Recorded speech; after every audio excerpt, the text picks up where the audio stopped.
Hey there, and welcome back to Rival Reviews. As always, I'm your host EJ, and let's just get into it. So, this episode, I want to preface with a message that, yes, I am fully aware that Avatar: The Last Airbender is technically not an anime. I am fully aware of that going into this conversation. However, I just watched that, as probably the entire world knows, the live action Avatar: The Last Airbender just got released last week. My wife and I basically just binged it on the weekend. And it kind of made me think that the next episode's content could be about live action adaptations. So like I said, I'm fully aware that it's not, but you know what? In my personal opinion, I think it should have it's like an honorary mention to being an anime. Like, I feel as if you're an anime fan, you also enjoyed Avatar. And it pretty much has every aspect of like a regular shonen anime, except for the fact that it wasn't created in Japan. Apart from that, there really is no big difference. It even also, has inspirations from like Asian heritages and stuff like that. And so, you know what? It might as well be an honorary mention in terms of anime. But yeah, that being said, I think the one thing that I want to preface by talking about the live actions is that you can do it in a good way, and I have seen good adaptations, and as we all know, we have seen terrible adaptations. And I think the one source that I think I can see from all of this is, as you you should try not to stray away from the source material too much. But at the same time, you also can't make assumptions on your audience. The best example that I can give to this is the Netflix's version of the Full Metal Alchemist live adaptation. As I have not made it a secret on this podcast, that is definitely my favorite anime. So when I heard that it was getting a live adaptation, I was actually kind of excited because I was like, hey, more Full Metal Alchemist. I'm always down for that. But the problem that I had with it is that I find, like a whole bunch of other adaptations, it makes assumptions on its viewership. Like, I am under the impression, and maybe I could be wrong, but if I had gone into that blind, not knowing anything about the anime at all, I wouldn't have understood anything that was going on. Like, it was made in a way that, instead of take One Piece for example, I feel that the live adaptation, even if you had not watched One Piece, it was a solid story and it made sense from start to finish. And I can even hazard, like, I'm looking at reviews online and everything else like that, it has brought in a whole new wave of fans to the fan base. Where, going back to Full Metal Alchemist, I feel like if I didn't have the knowledge of the anime, I wouldn't have understood half the things that were going on. Like, it didn't really touch on like the origins of the original story as to why they got there, the almost like the stakes of why they were doing things. It was kind of fun to, see like a live action version of alchemy being done on screen and everything else. But really, apart from that, if you didn't know anything about the anime, you would have been completely confused. Because, like, all of a sudden, like, it just jumps to like the fighting that they did in Ishbal, and no preamble, no questioning as to why they're there, or reasoning behind it or anything else like that. And I just found that, like, all of the characters, the best way that I can describe it, and which brings me to, I think, my second big issue with adaptations, is it looks like you're watching cosplayers doing a movie. is pretty much the best way that I can describe it. Is that, like, you look at the characters, like, hair and even, like, the coat that he was wearing as Edward Elric and everything else, and it's almost as if he walked into, like, what are those called? The Halloween stores that pop up every Halloween, or, like, the party zones where you can get, like, costumes. It looks like he walked out of there with an Edward Elric. Like, you paid $40 for the for the whole ensemble, and then you threw it on. But I will say that certain, like I said, kind of going back to One Piece, I didn't get that feeling. Like I feel as if that they paid homage to what the characters should be dressed as, but did it in a natural way to not make it look like they're wearing exactly what should be translated from, like, the pages of the manga to on screen, because they're not going to look the same.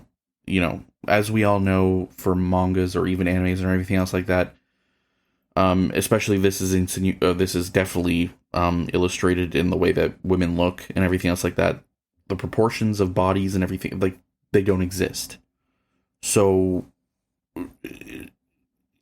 you can't go from one to the other, which is why, like even if you look at, like, kind of some, like, older adaptations too, like, like, I've seen that they made, like, live actions of, like, Sailor Moon, and they even tried, like, doing, like, a CGI'd version of Scarlett Johansson's getup in Ghost in the Shell, and it all just looked like that they were just wearing a costume instead of, like, that's just what the character wore as, like, a shirt. And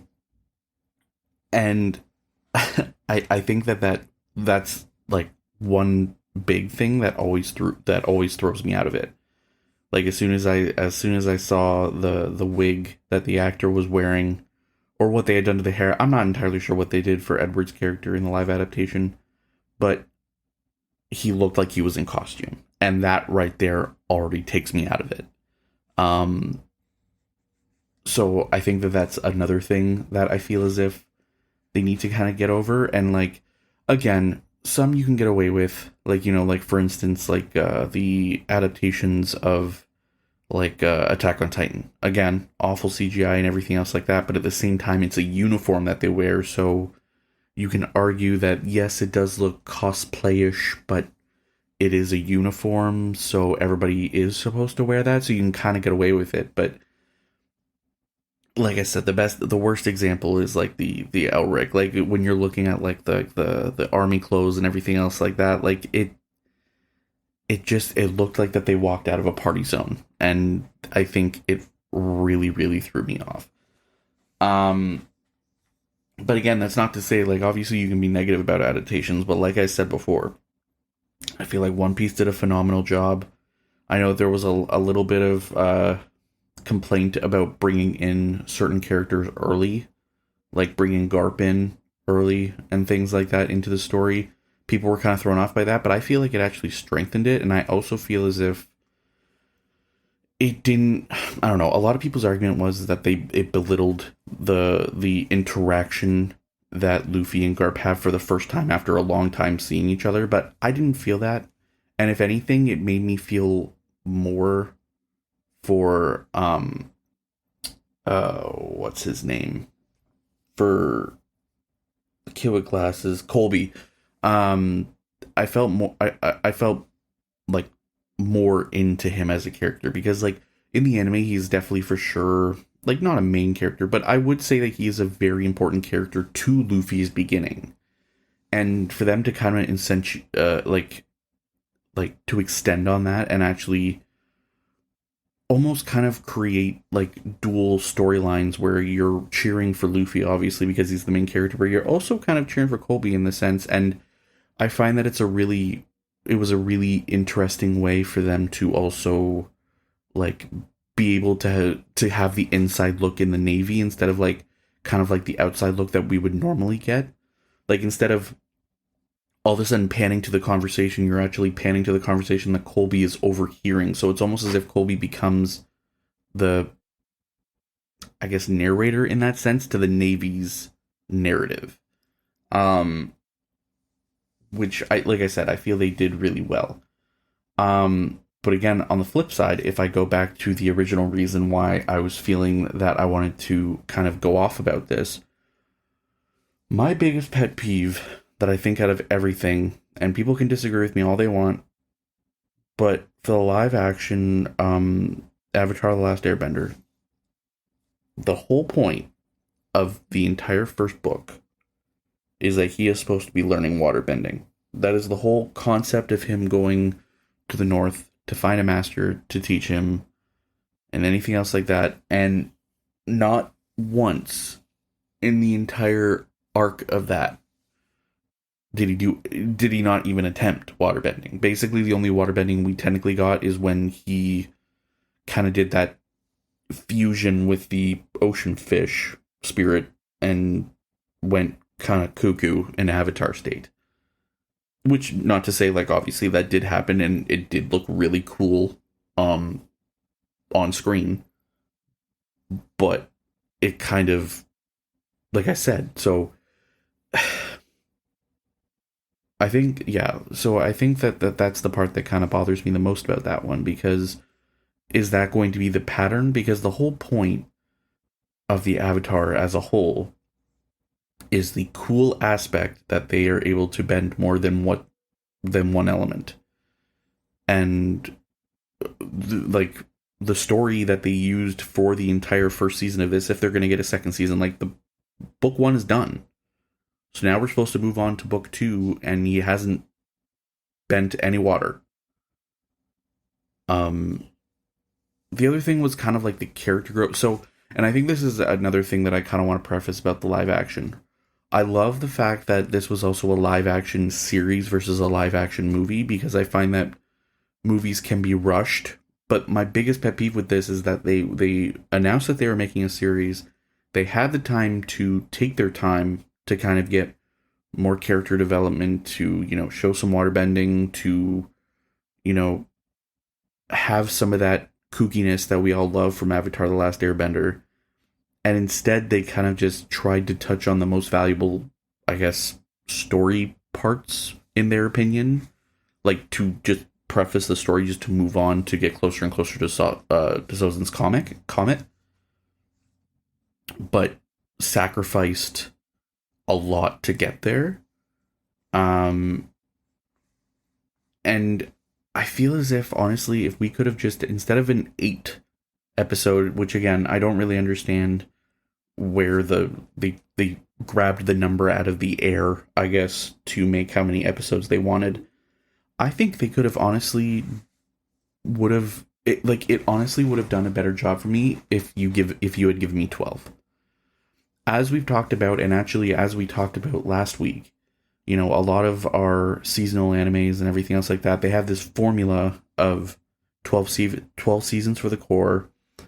They look to see how it does, and then if it works, they move on, and they make a second season maybe somewhere down the line. And 12 episodes seems to work. And again, granted, I understand that those are normally half an hour and to an hour, and we had about anywhere between kind of 45 to 55 minutes per episode for Avatar. But I feel as if they needed to take their time. And then there are certain other kind of like why introduce Jet that early if you're not going to utilize him all the way to the end? Was that just for Katara's growth? And speaking of Katara's growth, why did we rush that? And why all of a sudden is she like a crazy master, where the first book we were also trying to kind of show the struggle of her trying to learn and almost being overshadowed for the fact that Aang can do better than her due to the fact that he's the Avatar. Like, we missed all of that, which I think is a very lost opportunity, especially if later down the road you're going to try and, you know, build their relationship and everything else like that. Like, you need the conflicts to get to the resolution, right? And if you're going to skip that, I feel like you're doing yourself a disservice for the future. But Well, yeah, like I said, like there are definitely positive outcomes and differences between doing the series and the movies. Like, you can look at Dragon Ball Evolution, terrible adaptation, but then you could like bounce back and go look at Alita Battle Angel, and that was a phenomenal adaptation, especially from using like kind of old content. And you can even like go even further to like, silly situations like Speed Racer. Like if you look back to the old Speed Racer and the animation style and everything else like that, like it's silly, but the nice part is that they actually were able to translate that silliness into the adaptation, and it was just as enjoyable.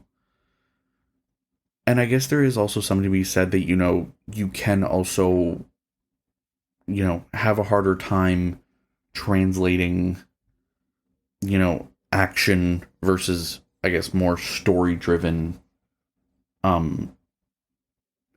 Like, for instance, best example that I can give,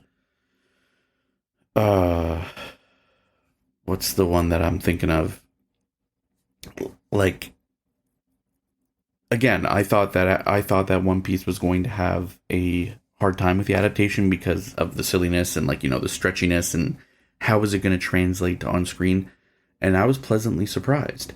But then you look at something like, using Dragon Ball Evolution for a chance where they could have, CGI is a magical thing. The Kamehameha did not have to look that terrible. And I was sad to see that it did. And again, it's also interesting to see that, they kind of nailed it with One Piece, but Yu Yu Hakusho as well as Cowboy Bebop adaptations that Netflix did not hit nearly the same amount of popularity that the others did. Now, granted, I don't know, I could argue that the same kind of fan base that One Piece has would kind of coincide with how much Yu Yu Hakusho would have. But even still, like, you can only adapt to a certain extent when it comes to that. But if you think about, like, Alice in Borderland, a kind of, like, death game that's meant to happen in a real life kind of backdrop, it translates a lot better due to the fact that it's actually meant to happen in real life, where, they attempted for some reason to try to incorporate the Dragon Ball Z into a modern high school life for whatever reason, and it completely missed the mark. Yeah, that's kind of all I wanted to say. I know this is a bit of a shorter episode, and I do apologize for that, but I just wanted to get your thoughts on what you guys thought about the live adaptation. I kind of wanted to put my 2 cents out there. If I had to kind of sum up how I felt about the Avatar one, I would give it, maybe a 6 out of 10, because, granted, I watched the old Avatar Last Airbender movie that they attempted long ago, and if I had to pick which would I prefer, obviously the series trumps it 100%. There is no argument there. But I will not lie and say that I wasn't disappointed by a couple different aspects, as I've kind of highlighted in the episode. What did you guys think? I'd love to hear your opinions. Rival X reviews on all your platforms. Next week, obviously, I will talk about it a bit more, but I will be having a guest spot on another podcast. I will obviously highlight that once the episode comes out and talk more about that next week. So look forward to that. I don't want to give too many spoilers on that sense. But yeah, I guess I'll see you guys in the next one. Bye-bye.